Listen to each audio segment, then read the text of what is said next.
કેમ છો વિદ્યાર્થી મિત્રો? હવે આ ચેપ્ટરમાં છેલ્લો પોર્શન ચાલુ થાય છે. આપણે જે બધી વિદ્યુત રાશિઓ કરી, પ્રવાહ અને વોલ્ટેજને, અવરોધને, એ માપવા માટેના સાધનો. હવે અવરોધ માપવો હોય તો એક ઓમના નિયમથી ગણી શકાય. એના માટે એક સ્પેશિયલ સાધન છે, વિસ્ટન બ્રિજ. વિસ્ટન નામના વૈજ્ઞાનિકે એની રચના કરેલી, એટલે એને વિસ્ટન બ્રિજ કહેવાય છે. એ કોઈ એલિસ બ્રિજ જેવો બ્રિજ નથી, એક પરિપથ છે. તો એ પરિપથ કેવો છે, એનો સિદ્ધાંત અને એ કેવી રીતે કામ કરે છે. તો વિસ્ટન બ્રિજમાં 4 અવરોધો હોય છે, R1, R2, R3, R4. એમાંના 3 અવરોધો જાણીતા હોય અને એક અજ્ઞાત હોય છે.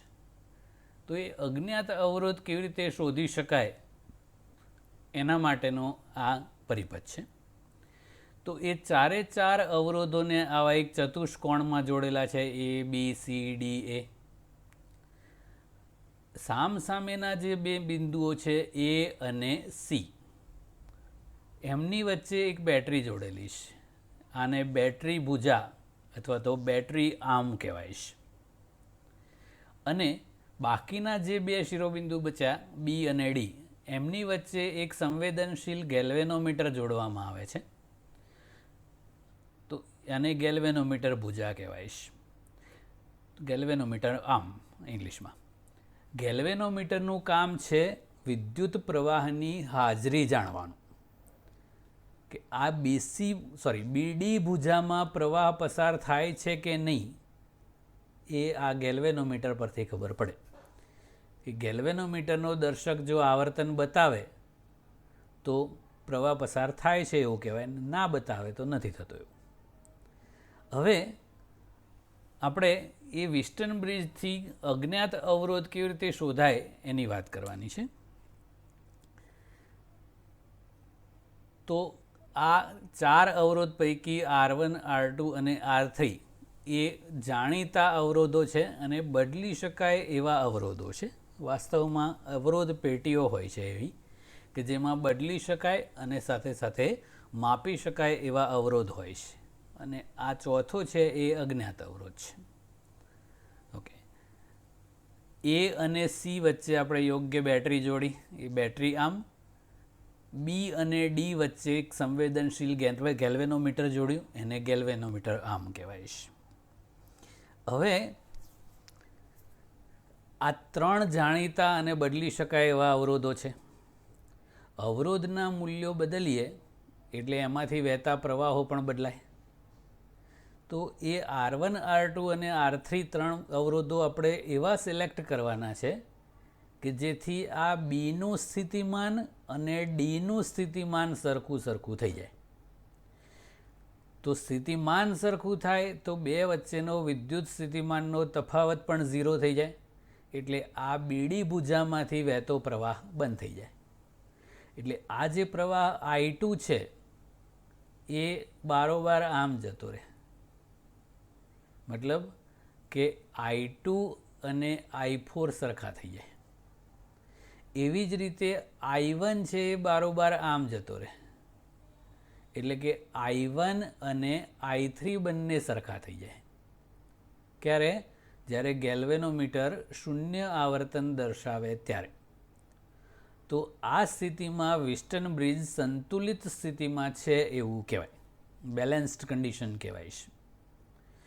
તો જ્યારે ગેલ્વેનોમીટર 0 આવર્તન દર્શાવે ત્યારે આ R1, R2, R3 આ 3 અવરોધો માપી લેવાના. R4 આપણે શોધવાનો છે. તો આ 4 વચ્ચેનો સંબંધ તારવવો પડે. તો એ વિસ્ટન બ્રિજની સંતુલન અવસ્થાની શરત છે. કેવી છે?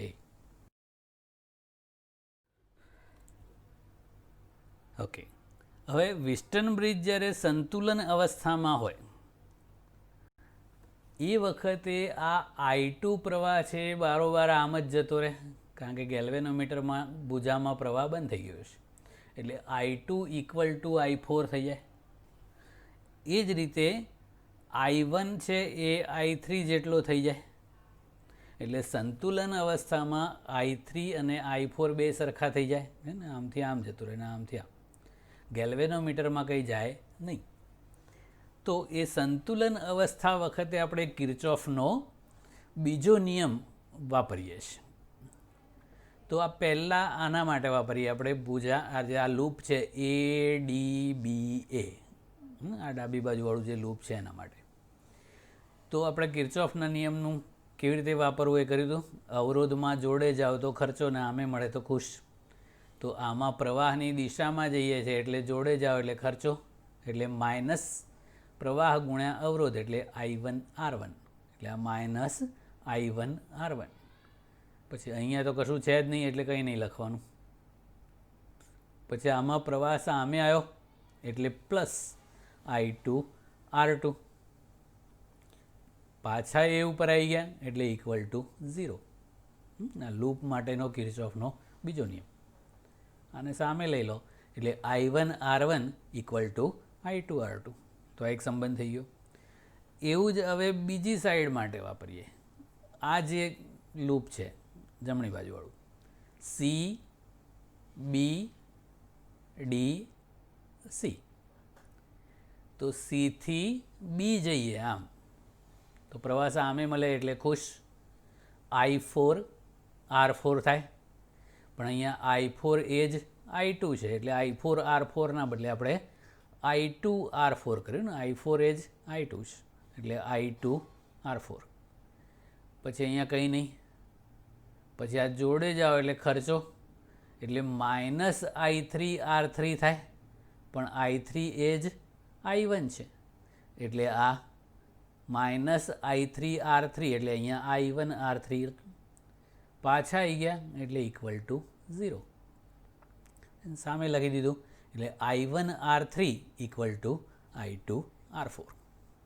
ઓકે, હવે આ બંનેનો ગુણોત્તર કરી દઈએ. તો I1 ઉડી ગયા R1 અપોન R3. આમાં I2 ઉડી જશે એટલે R2 અપોન R4. એટલે આપણને એક સંબંધ મળ્યો R1 upon R3 equal to R2 upon R4. અથવા આમ લખો તો બધું લાઇનમાં સારું લાગે. R1 upon R2 equal to R3 upon R4. તો આ સંબંધમાં ત્રણ જાણીતા અવરોધ છે. R1 R2 અને R3 જાણીતા છે. R4 ને કરતા બનાવી દો અને પેલા ત્રણની કિંમત મૂકી દો એટલે જવાબ. બસ આ સૂત્ર જે છે એને જ વિસ્ટન બ્રિજની સંતુલન માટેની શરત કહેવાય છે. ત્રણ અવરોધો જાણીતા હોય એટલે ચોથો અવરોધ આપણે ગણી શકીએ. તો આ વિસ્ટન બ્રિજ થઈ ગયો. તો ત્રણ અવરોધ જાણીતા હોવા જોઈએ તો ચોથો અવરોધ આપણે ગણી શકીએ છીએ. ઓકે, વિદ્યાર્થી મિત્રો, જે આપણે વિસ્ટન બ્રિજની રચના કરી તો એમાં ત્રણ જાણીતા અવરોધો હોય એ બદલતા જવાનું ને એક અજ્ઞાત હોય. જ્યારે ગેલ્વેનોમીટર 0 આવર્તન બતાવે એટલે વિસ્ટન બ્રિજ સંતુલિત થઈ જાય એટલે એ બધા ત્રણ અવરોધ જે જાણીતા છે એ માપીને સૂત્રમાં મૂકી દો એટલે ચોથો અવરોધ R4 મળી જાય. પણ એ ત્રણ અવરોધ બદલીને ગેલ્વેનોમીટરની આવર્તનને 0 કરવું બહુ મુશ્કેલ હોય છે. તો પ્રયોગશાળામાં એ જ સિદ્ધાંત પર કામ કરતું હોય પણ થોડુંક સરળ પડે એટલા માટે આવી મીટર બ્રિજની રચના કરવામાં આવે છે. એમાં એક આવો અવરોધક તાર હોય છે 1 મીટર લંબાઈનો, એટલા માટે એને મીટર બ્રિજ એવું નામ આપ્યું છે. તો એ મીટર બ્રિજની રચના કેવી છે તો એ વિસ્ટન બ્રિજના સિદ્ધાંત પર જ કામ કરે છે. તો એક લાકડાનો પાટિયું હોય અને એની પર આ જે બધી બ્લુ પટ્ટી બતાવી છે ને ત્રણ, એ બધી તાંબાની પટ્ટીઓ હોય છે અને એમની વચ્ચે એક આવો અવરોધક તાર જોડેલો હોય છે. મિશ્ર ધાતુનો તાર હોય, નોર્મલી કોન્સ્ટન્ટનનો તાર હોય છે. કોપર અને ટંગસ્ટનની મિશ્ર ધાતુ છે. તો એ 1 મીટર લંબાઈનો તાર છે એટલા માટે આને મીટર બ્રિજ એવું નામ આપ્યું છે. અને એની બરાબર નીચે આવી એક મીટર પટ્ટી જડેલી હોય એટલે એ લંબાઈ માપવા માટે સરળતા રહે. હવે પેલામાં જે 4 અવરોધ હતા એવા અહીંયા કયા કયા છે એ તો ઉપર 2 ગેપ છે. તો આપણો જે અજ્ઞાત અવરોધ હતો R4 એ આ છે R. પછી જે 3 અવરોધમાં R1 R2 R3 હતા એમાંનો આ એક જાણીતો અવરોધ S છે R3. પછી 2 અવરોધ R1 અને R2 હતા એના બદલે અહીંયા એક અવરોધક તાર જોડેલો છે. અને પેલું ગેલ્વેનોમીટર આપણે બીડી વચ્ચે જોડતા હતા એ અહીંયા છે, એક સેન્ટર પોઈન્ટ આ વચ્ચેની પટ્ટીનો, અને ત્યાંથી એક ગેલ્વેનોમીટર લેવાનું. એ ગેલ્વેનોમીટર મારફતે એક ફરતી ચાવી હોય છે, એક પિત્તળની કી હોય એટલે એ જોકી કહેવાય છે. એ તારને જે બિંદુએ ટચ કરીએ એ બિંદુ ડી. પછી એ જોકીને આમ સરકાવીએ એટલે આ બાજુની લંબાઈ ઓછી થાય અને આ બાજુની વધે. આમ સરકાવો તો L1 મોટું થાય અને આ બાજુવાળું 100 - L1 છે એ નાનું થાય. અને આ અવરોધક તાર છે એટલે એ તારને કંઈક અવરોધ હોય એટલે આમ કરો એટલે R1ની જગ્યાએ છે અને આ R2ની જગ્યાએ છે. તો આમ કરો એટલે R1 નાનું થાય ને R2 મોટું થાય. આમ જવા દો તો R1 મોટું થાય ને R2 નાનું થાય એટલે બંને એક સાથે બદલાય. તો એ જોકીને આપણે સરકાઈને એવી જગ્યાએ ગોઠવવાની હોય કે જેથી ગેલ્વેનોમીટર 0 આવર્તન બતાવે એટલે એ વિસ્ટન બ્રિજ સંતુલિત થઈ જાય. સમીકરણ કેવું થાય એ કરીએ. તો વિદ્યાર્થી મિત્રો, આપણે જે વિસ્ટન બ્રિજની વાત કરી એનું પ્રાયોગિક સ્વરૂપ છે એ મીટર બ્રિજ છે. એમાં એક જાણીતો અવરોધ હોય, એમાંથી આપણે કોઈ એક મૂલ્ય નક્કી કરવાનું નજીકનું, 2 ઓહ્મ 5 ઓહ્મ એવું. પછી પેલી જોકી હતી એને તાર ઉપર સરકાવવાની અને એને એવી રીતે સરકાવવાની જેથી ગેલ્વેનોમીટરનું આવર્તન 0 થાય એટલે વિસ્ટન બ્રિજ સંતુલિત અવસ્થામાં આવી જાય. એ ડી બિંદુને તટસ્થ બિંદુ કહેવામાં આવે છે. તો ડાબી બાજુની જે લંબાઈ થાય એથી ડી સુધીની એ L1 થાય અને જમણી બાજુની જે લંબાઈ હોય એ ટોટલ 1 મીટર એટલે 100 સેન્ટીમીટરનો તાર છે. એટલે જો ડાબી બાજુની લંબાઈ L1 હોય તો બીજી બાજુની 100 - L1 થાય. હવે ધારો કે એકમ લંબાઈના તારનો અવરોધ, પહેલાં આપણે આ કરી દઈએ. વિસ્ટન બ્રિજની સંતુલિત અવસ્થાની શરત કરેલી આપણે R1/R2 = R3/R4.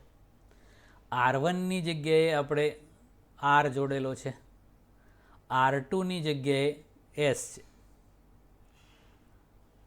R3 એ એડી તારનો અવરોધ છે એટલે આ L1 લંબાઈના તારનો અવરોધ છે. એકમ લંબાઈના તારનો અવરોધ ધારો કે RCM હોય, એકમ લંબાઈ દીઠ અવરોધ એટલે 1 સેન્ટીમીટરનો તારનો અવરોધ. તો L1 સેન્ટીમીટર લંબાઈના તારનો અવરોધ કેટલો હતો? L1 × RCM. એ જ રીતે એકમ લંબાઈના એટલે કે 1 સેન્ટીમીટર લંબાઈના તારનો અવરોધ RCM છે. તો 100 - L1 સેન્ટીમીટર દીઠ અવરોધ કેટલો થાય? તો 100 - L1 × RCM. RCM ઉડી જાય એટલે L1/100 - L1. હવે આપણે S તો જાણીતો હતો, R શોધવાનો હતો, તો Rને કરતા બનાવી દો S × L1/100 - L1. તો આ સૂત્રની મદદથી આપણે અજ્ઞાત અવરોધ શોધી શકીએ. બહુ સિમ્પલ છે. અવરોધ પેટી S છે, એમાંથી એક અવરોધ સિલેક્ટ કરવાનો, જોકીને તાર પર સરકાવવાની, ગેલ્વેનોમીટર 0 આવર્તન બતાવે એટલે ડાબી બાજુની લંબાઈ માપી લેવાની એ L1, જમણી બાજુની ઓટોમેટિક મળી જ જાય. ડાબી બાજુની લંબાઈ ધારો કે 40 સેન્ટીમીટર હોય તો જમણી બાજુવાળી 60 સેન્ટીમીટર થાય. આ 45 સેન્ટીમીટર હોય તો આ 55 સેન્ટીમીટર થાય એમ. ઓકે. તો આ ગણતરી કરી દો એટલે અજ્ઞાત અવરોધ મળી જાય. હવે નોર્મલી અવરોધ માપવા માટે આ ચાલે છે. બહુ જ સૂક્ષ્મ અવરોધનું માપન કરવા માટે મીટર બ્રિજ ઉપયોગી નથી. કેમ કે આપણે જે અવરોધક તાર જોડેલો પેલો એ સી વાળો હતો ને જે, તો એ તારને છેડાઓ ઉપર તાંબાની પટ્ટીઓની અંદર દબાવેલો હોય, તો એ અંદર પણ સહેજ અવરોધ ગયેલો હોય. એટલે આપણે જે લંબાઈ L1 L2 કરીને ગણતરી કરીએ એનાથી આપણને જે અવરોધ મળે એ એકદમ એક્યુરેટ મળતો નથી. એટલે એ પરિણામમાં કંઈક અંત્ય સુધારો દાખલ કરવો પડે છે. મોટા અવરોધોમાં ચાલી જાય, પણ બહુ જ સૂક્ષ્મ અવરોધ હોય એમાંય પાછું થોડું ઘણું આગું પાછું આવે તો ખોટું કહેવાય. એટલે નોર્મલી અવરોધ શોધવા માટે ઉપયોગી છે, પણ અત્યંત સૂક્ષ્મ અવરોધો શોધવા માટે વિસ્ટન બ્રિજ ઉપયોગી નથી. આ એની મર્યાદા કહેવાય. ઓકે.